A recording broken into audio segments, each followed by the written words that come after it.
Parla tifoso dell'Azzurra.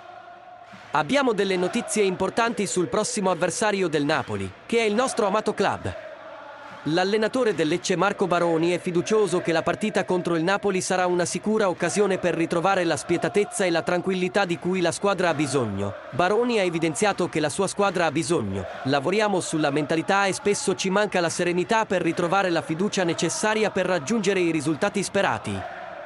Pur sapendo che il Napoli è un avversario forte, Baroni crede che questa partita possa essere la svolta per il Lecce.